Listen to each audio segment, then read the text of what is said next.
এই ভিডিওতে ত্রিপুরার বাংলা মিডিয়ামের ক্লাস 8-এর ম্যাথ এক্সারসাইজ অনুশীলনী 6.2 এর আমরা কোশ্চেনগুলির সমাধান করব।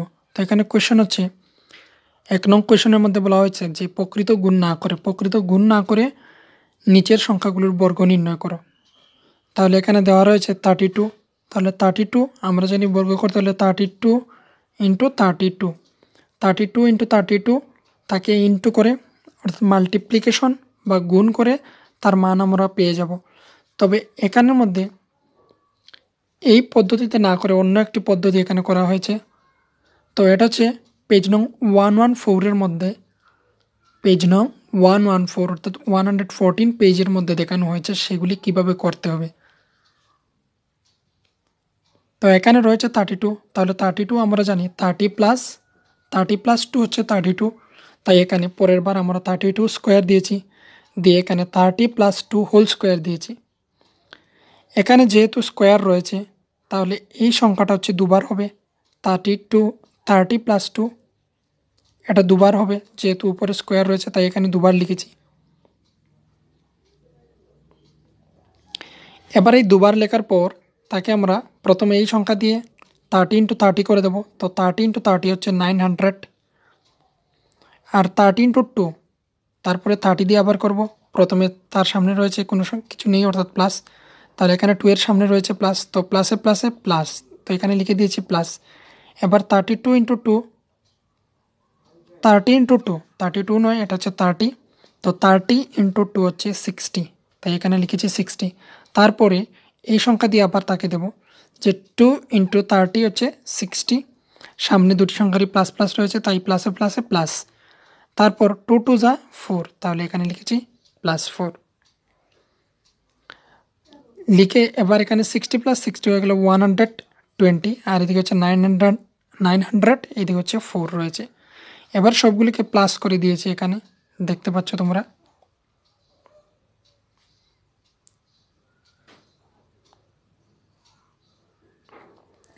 এখানে +4 রয়েছে তাই এখানে 4 লিখেছি, তারপর এখানে হচ্ছে 2 লিখেছি, এখানে 9 + 1 = 10, তাহলে এখানে 10, তাহলে 1020।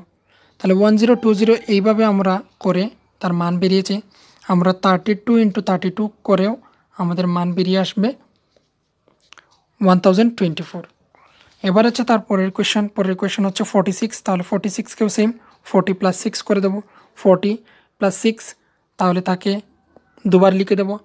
এবার এখানের মধ্যে 46কে 46 স্কোয়ার রয়েছে, তাহলে এইভাবে আমরা লিখেছি এখানে 40 + 6 হোল স্কোয়ার রয়েছে তাই দুবার লিখেছি আগের অঙ্কের মতোই। তো এখানে প্রথমে কী করতে হবে, এখানে প্রথম সংখ্যা দিয়ে প্রথম সংখ্যাকে, তারপর এই সংখ্যা দিয়ে তাকে 6কে, যদি এখানে মাইনাস থাকে তাহলে একটু সমস্যা হবে, সেটাকে প্লাসে মাইনাসে মাইনাস হয়ে যাবে, কিন্তু এখানে প্লাস রয়েছে তাই প্লাস দিয়েছি। তো প্রথমে হচ্ছে 40 ইন্টু 40 হচ্ছে 1600, আর তারপর 40 ইন্টু হচ্ছে 6, তাহলে 240। তারপরে আবার হবে কি 6 ইন্টু 40, তো 6 ইন্টু 40 হচ্ছে 240। আবার এই প্লাসে মিলে হচ্ছে প্লাস, এরপর হচ্ছে 6 6 যা 36। এবার এই সংখ্যাটাকে প্লাস করে দেব, পুরো সংখ্যাটিকে প্লাস করে দেব। এখানে প্লাস করে দেখিয়েছি যে এখানে কি হচ্ছে 6 রয়েছে তাই এখানে 6, এখানে 4 আর 4 4 হচ্ছে 8 + 3 = হচ্ছে 11, 11-এর 1 হাতে রয়েছে 1, এখানে হচ্ছে 6 + 4 10 এবং হাতের 1 মিলে হচ্ছে 11, 11-এর এখানে 1 লিখেছি, আর এখানে হচ্ছে 1 হাতে রয়েছে 1, তো এখানে হচ্ছে 2, তাহলে 2116, এটা হচ্ছে তার বর্গ নির্ণয়। তারপর হচ্ছে 71কে 70 + 1 লিখেছি, তো এবারও এখানেও সেম 70 + 1 হোল স্কোয়ার রয়েছে দুবার লিখেছি। এবার প্রথম সংখ্যা দিয়ে প্রথম সংখ্যাটাকে এবং দ্বিতীয় সংখ্যাটাকে আমরা গুণ করে দিয়ে, তাহলে প্রথম হচ্ছে 7 7 যা 49 আমরা জানি, তো দুটি সংখ্যার সাথে 0 0 রয়েছে তাহলে 0 দিয়ে দিলাম, অথবা তোমরা আলাদা করে নিতে পারো 70 ইন্টু 70। তাহলে 70 ইন্টু 70 4900 প্লাস 70 ইন্টু 1 হচ্ছে 70, তারপর আবার এখানে 1 ইন্টু 70, তাহলে 70, আর 1 ইন্টু 1 হচ্ছে 1, তাহলে এইগুলিকে এবার প্লাস করে দেবো, এখানে প্লাস করে দেখিয়েছি। তো এখানে 1 রয়েছে 1 হয়েছে, এখানে 7 7 হচ্ছে 14, 14-এর 4 হাতে রয়েছে 1, 9 এবং হাতের 1 মিলে হচ্ছে 10, 10-এর 0 হাতে রয়েছে 1, এখানে 4 রয়েছে তাহলে 1 প্লাস করে হচ্ছে এখানে 5, তাহলে 5041, তার আনসার হচ্ছে 5041। এবার হচ্ছে 88, 88কে 88 স্কোয়ার, তাহলে 80 প্লাস 8 হোল স্কোয়ার, তো এখানে 88কে আমরা এইভাবে লিখেছি 80 প্লাস 8 হোল স্কোয়ার। তারপর এখানে হচ্ছে 80, এখানে 2 রয়েছে, স্কোয়ারে রয়েছে, অর্থাৎ এই সংখ্যাটিকে দুবার লিখে নিতে পারি, তাহলে দুবার লিখেছি। এবার এই সংখ্যা দিয়ে একে আমরা গুণ করে দেবো, তাকেও গুণ করে দেবো, এইভাবে গুণ করে আমাদের হচ্ছে 8 যা জানি আমরা যে 64, তাহলে 64, এখানে 00 রয়েছে, তাহলে এই 64-এর সাথে 00 দিয়ে দিয়েছি। এটা হচ্ছে সহজ পদ্ধতি একটি, তোমরা সেটা করেও নিতে পারো। 80 ইন্টু 80, তাহলে 80 ইন্টু 80 হচ্ছে 6400, আর এদিকে হচ্ছে কি 80 ইন্টু 8, 80 ইন্টু 8 হচ্ছে 640, 800 প্রথমে, তারপরে 88 হচ্ছে 64, তাই এখানে লিখেছে 64। তোমরা অবশ্যই আমাকে জানাবে এই ভিডিওটি দেখে যে স্ক্রিনের মধ্যে এইভাবে করলে সেগুলি তোমাদের সুবিধা হয় নাকি আমি যে ক্যামেরার মধ্যে সরাসরি কাগজের মধ্যে লিখে করি সেটা কি সুবিধাজনক হয়। তোমরা অবশ্যই কমেন্ট করে আমাকে জানাবে। তাহলে এখানে এই সংখ্যাগুলিকে আমরা এবার প্লাস করে দিয়েছি, এখানে প্লাস করিয়ে আমি দেখিয়ে দিয়েছি কীভাবে করতে হয় সেগুলিকে। এখানে প্লাস করে, আশা রাখি প্লাস করে তোমরা অবশ্যই জানো। তো এখানে সেগুলিকে প্লাস করে আমাদের আনসার হচ্ছে 7744, তাহলে 7744 প্রথম হচ্ছে। তাহলে আমাদের কোয়েশ্চন নং 1 শেষ হয়ে গেলো। এবার হচ্ছে কর্ণ পদ্ধতি 2 নং। 2 নংয়ের মধ্যে কর্ণ পদ্ধতি, তাহলে যেহেতু এখানে বর্গমূল নির্ণয় করার জন্য বলা হয়েছে আমাদের বর্গ নির্ণয় করো, তাহলে এখানে রয়েছে 72কে আমরা দুবার লিখে দেবো। এবার যদি এখানে অন্য একটি সংখ্যা থাকতো যে 72 ইন্টু 17, তাহলে এখানে 17 লিখে দিতাম। যেহেতু আমাদের বর্গমূল নির্ণয় করতে হবে, বর্গ নির্ণয় করতে হবে, তাহলে এইভাবে আমরা এই সংখ্যাটাকে দুবার লিখে দেবো, এখানে এবং গড় এইভাবেই তৈরি করব। যেহেতু এখানে এই সংখ্যা দুটি রয়েছে, এখানে দুটি সংখ্যা এইভাবে, এখানেও দুটি, তাই এর জন্য এখানে গড়ও আমরা দুটি এইভাবে করেছি, এইদিকেও আমরা বরাবর দুটি গড় করেছি। তারপর তাকে আমরা অবশ্যই এইভাবে মিডিলে আমরা কেটে নেব। কেটে নেওয়ার পর 7 7 যাচ্ছে 49, তাহলে 4 এবং 9 লিখব উপরে নিচে। এবার যে 2 7 যা, তাহলে 2 7 যা, এই সংখ্যাটিকে এইভাবে করে নিতে হবে। প্রথম তাকে, তারপর 2 দিয়ে তাকে 7কে, তারপর এবার তাকে এবং এই সংখ্যা দিয়ে তাকে। তো এখানে 7 7 যা হচ্ছে 49 লিখেছি 4 9, আর 7 2 যা 14, তাহলে 14 লিখেছি। এবার হচ্ছে 7 2 যা 14, তাহলে এখানে 14, আর 2 2 যা 4, যেহেতু 2 2 যা 4, তাহলে 4 লিখেছি এই ঘরে, এবং যেহেতু 4 রয়েছে তাহলে 04, তাই এর জন্য এই 0টা আমরা এই ঘরের মধ্যে লিখেছি, সেখানে তো কিছু লেখা যাবে না। তাহলে এই সংখ্যাটাকে এখানে প্লাস করে দিয়েছি, এখানে হচ্ছে 4, আর এখানে 4 4 যা 8 লিখে দিলাম প্লাস করে। এখানে প্লাস করে হচ্ছে কি 9 + 1 10, আর 1 মিলে 11 লিখেছি। তোমরা অবশ্যই এখানে 1 লিখে দিতে পারো, আর এই 1টাকে তার সাথে প্লাস করে দেবে উপরের সংখ্যাটার সাথে, তাহলে এখানে 4 রয়েছে। আমি পরের বার তাকে প্লাস করে এখানে 5 লিখেছি, এখানে রয়েছে 1, এখানে 8, এখানে হচ্ছে 4, তাহলে এখানে কত হচ্ছে 72 স্কোয়ার সমান হচ্ছে 5184। তারপর হচ্ছে 39 ইন্টু 39, যেহেতু বর্গ করবো তাহলে দুবার হবে, তাহলে দুবার করে সেম হচ্ছে এখানে এইভাবে ঘর তৈরি করে 3 3 যা 9, তাহলে 0 লিখবো উপরে, 9 লিখবো তার নিচের ঘরে। এখানে 9 3 যা হচ্ছে 27, 9 3 যা 27, তাহলে 2 উপরে 7 নিচে, তারপর 3 9 যা 27, তাহলে 27। এবার হচ্ছে 9 9 যা এই 9 যা 81, তাহলে 8 উপরে 1টা নিচে। এবার এই দিকে সংখ্যাটা প্লাস করে যাব, তাহলে 1 আর লিখবো সময় এই দিক থেকে চলে আসবো, তাহলে 5 1 5 2 1 1 5 2 1 হয়ে গেল। এবার হচ্ছে 1 3 7, যেহেতু এখানে 3টি সংখ্যা রয়েছে, তাহলে এখানে 3টি সংখ্যা রয়েছে 1 3 7 ইন্টু হচ্ছে 1 3 7, তাই এই দিকে হচ্ছে 3টি ঘর বানিয়েছি, এই দিকেও 3টি ঘর বানিয়েছি, এবং তাদেরকে ঠিক মিডল বরাবর আমরা এইভাবে কেটে নিয়েছি। এটা হচ্ছে কর্ণ পদ্ধতি। তাহলে এখানে হচ্ছে 1 1 যা 1, তাহলে 0 1, তারপর হচ্ছে 1 3 যা 0 এবং 3 0 3, তারপর 7 হচ্ছে 7 1 যা 0 7, তারপর এই 1 দিয়ে তাকে 3 1 যা 3, তারপর হচ্ছে 3 3 যা 9, তাহলে 09, তারপর তাকে দিয়ে 3 9 যা 21 হয়েছে। এবার হচ্ছে 7 দিয়ে, তাহলে 7 দিয়ে 7 1 যা 7, 7 3 যা 21 এবং 7 7 যা 49 এখানে লিখেছি। এবার এই দিক থেকে প্লাস করে করে আমরা যাব। তাহলে প্রথমে যে আমি কলমের কালার দিয়ে লিখেছি সেটা হচ্ছে এখানে লিখেছি, প্রথমে এই সংখ্যাগুলো হয়েছিল প্লাস করে করে। তারপরের লাইনে কী করেছি, এই সংখ্যাটিকে আবার লিখেছি, এখানে 27-এর শুধু 7 লিখেছি। তাহলে 2 তার এই সংখ্যার সাথে গিয়ে প্লাস হবে, প্লাস হয়ে এখানে হয়েছে 8, এখানে হয়েছে 8, এখানে রয়েছে 1, তাহলে এই 1 রয়ে গেল। তাহলে এবার এই দিক থেকে চলে আসবে প্লাস লিখে লিখে, তাহলে 1 8 7 6 9 এটা হচ্ছে আমাদের আনসার। তো 1 8 7 6 9 এটা হচ্ছে আনসার। তারপরে আরও একটি রয়েছে সংখ্যা, যেটা হচ্ছে 6 8 9, তাহলে সেম এই সংখ্যাটাকে এইভাবে করে নেব। তাহলে তোমরা এখানে দেখতে পাচ্ছ এইভাবে 3টি ঘর বানাতে হবে, এই দিকে এবং এই দিকে। তাহলে প্রথম সংখ্যাটা দিয়ে এই উপরের সবগুলোকে গুণ করতে হবে, দ্বিতীয় সংখ্যা দিয়ে উপরের এই সবগুলোকে গুণ করতে হবে, লাস্টের এই যে তৃতীয় সংখ্যাটা রয়েছে এটা দিয়েও তাকে গুণ করতে হবে। প্রত্যেকটিকে গুণ করে তাদের ঘরের নিচে নিচে সেগুলিকে বসিয়ে দিতে হবে।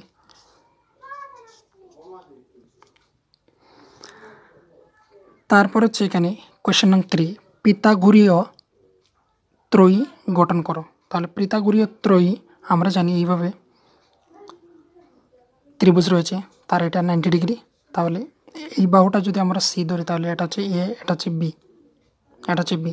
তাহলে আমরা জানি সি স্কোয়ার সমান সমান এটা হচ্ছে পিথাগোরাস এ স্কোয়ার প্লাস বি স্কোয়ার। এই তার বর্গ হচ্ছে এই দুটি বর্গের সমান, এটা হচ্ছে তার সূত্র, আমরা জ্যামিতির মধ্যে করেছিলাম। তো এখানের মধ্যে পিথাগোরাসের হচ্ছে কি, একটা হচ্ছে 2m আর এটা হচ্ছে m মাইনাস 1, এম স্কোয়ার মাইনাস 1, এটা হচ্ছে এম স্কোয়ার প্লাস 1, এই বাহুটা, এই বাহুটা এবং এই বাহুটা। এখানে আমরা এই বাহু সমান সমান দিয়ে দেব যতগুলি সংখ্যা এখানে দেওয়া রয়েছে কোশ্চেনের মধ্যে সেগুলিকে। তারপর আমরা এইগুলির মান বের করে নিব এবং এই একটি বাহুর মান দেওয়া রয়েছে তাদের এখানে যতগুলি আমরা কোশ্চেন দেখতে পাচ্ছি 6, তারপর যতগুলি এখানে আমরা 1-এর মধ্যে দেখতে পাচ্ছি 6, তাহলে ওটা হচ্ছে এই যে অতিভুজ রয়েছে তার মান, আর বাকি দুটো আমরা এখান থেকে বের করে নেব। তাহলে প্রথমে হচ্ছে 2m যুগ্ম সংখ্যার ক্ষেত্রে পিথাগোরীয় ত্রয়ী গঠন হলো 2m, M square minus 1, M square plus 1। তাহলে এখানে 2m সমান সমান 6 ধরে নিয়েছি আমরা, এখান থেকে m এর মান বের করেছি, যেখান থেকে 2 চলে যাবে, তাহলে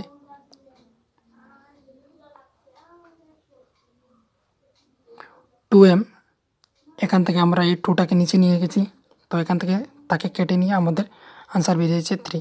এবার এই যে এম স্কোয়ার মাইনাস 1, এখানে m এর মান বসিয়ে দেবো, এবং এই যে এম স্কোয়ার প্লাস 1 রয়েছে এখানেও m এর মান বসিয়ে আমরা এখানে 6 একটি বাহুর মান তো আমরা অলরেডি পেয়ে গিয়েছি, যেটা কোশ্চেনের মধ্যে দেওয়া রয়েছে, আর বাকি দুটো আমরা এখান থেকে বের করে নেব। তবে তার আগে এই m এর মানটা বের করে নিতে হবে।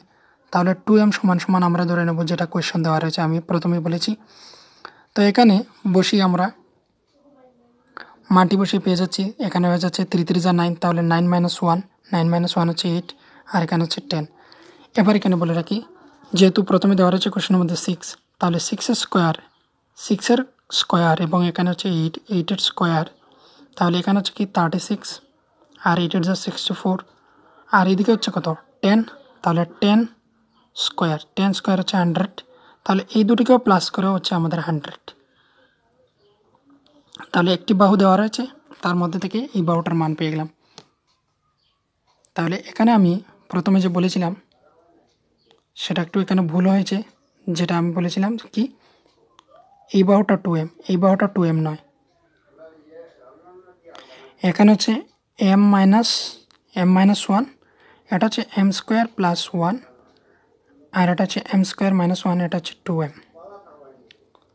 তো এম স্কোয়ার প্লাস 1 এটা হচ্ছে আমাদের অতিভুজ, সেখান থেকে 10 আমরা পেয়েছি, 10 স্কোয়ার 100, আর এখানে যদি আমাদের 8 বেরিয়েছে, তাহলে এটা হচ্ছে 64, আর এটা হচ্ছে কি 36, তাহলে 36 এটার বর্গ এবং তার বর্গকে প্লাস করে আমরা 100 পেয়ে যাচ্ছি।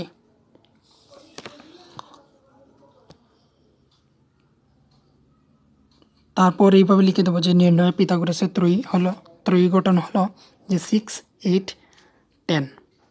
তারপরে হচ্ছে 14, তো 14কেও সেম এইভাবে করে নেব। তবে এখানে যখনই যুগ্ম সংখ্যা হবে তার ত্রয়ী গঠন হবে এইভাবে 2m, তারপর m² - 1, অপরটি হবে m² + 1। তো সেখান থেকে m এর মান বের করে এখানে m এর মান বসিয়ে সেটা আমরা বের করে নেব। তাহলে এখানে বেরিয়েছে 48 এবং 50। তাহলে 14 দেওয়া রয়েছে, 48 এবং 50 বেরিয়ে আসলো নির্ণয়ে পিথাগোরীয় ত্রয়ী গঠন। তারপরেরটি হচ্ছে যুগ্ম হলে সবই সেম, আগের মতোই হচ্ছে এখানেও, কিন্তু এখানে রয়েছে 4 নম্বরে 15। তাহলে 15 হচ্ছে অযুগ্ম সংখ্যা। অযুগ্ম স্বাভাবিক সংখ্যার ক্ষেত্রে পিথাগোরীয় ত্রয়ী গঠন হলো m। এখানে 15 সমান আমরা m লিখে দেব। আর এটা হচ্ছে m² - 1 বাই হচ্ছে 2, এটা হচ্ছে m² + 1 বাই হচ্ছে 2। এটা হচ্ছে যখনই অযুগ্ম সংখ্যা হবে তখন তার এই কন্ডিশন হবে। তো এখানে m সমান হচ্ছে 15। তাহলে এবার আমরা এই m² এর জায়গাতে 15 বসিয়ে দেবো। তাহলে 15² - 1 বাই হচ্ছে 2। তাহলে 15² হচ্ছে 225 মাইনাস হচ্ছে 1। তাহলে 1 হলে হচ্ছে এখানে কি 224। 224কে 2 দিয়ে ডিভাইড করে আমাদের বেরিয়ে আসলো 112। এবার এইদিকে হচ্ছে m² + 1 বাই হচ্ছে 2। তাহলে 15² + 1, তাহলে এখানে হচ্ছে 225 + 1, তাহলে 225 + 1 হচ্ছে 226 বাই হচ্ছে 2। তাহলে তাকে আমরা যখন ডিভাইড করে দেবো পেয়ে যাচ্ছে আমরা 113। এবার তোমরা অবশ্যই এখানে যে 15² রয়েছে সেটা তোমরা আলাদাভাবে এখানে বের করে দেবে যে 15² ইন্টু 15², তাহলে 15 × 15 সেটাকে 225 হয়, সেটা বের করে এখানে বসিয়ে তোমরা করে নেবে। তো এখানে নির্ণয় পিথাগোরীয় ত্রয়ী গঠন হলো 15, 112, 113। তো আশা করি তোমরা বুঝতে পেরেছো। এখানে হচ্ছে এক্সারসাইজ 6.2 সমাপ্ত ক্লাস 8-এর। তো তোমরা বলবে অবশ্যই স্ক্রিনের মধ্যে যে আমি করে দিয়েছি এই অঙ্কগুলি তোমাদের সুবিধা হলো কি না, সেটা অবশ্যই কমেন্ট করে আমাকে জানাবে।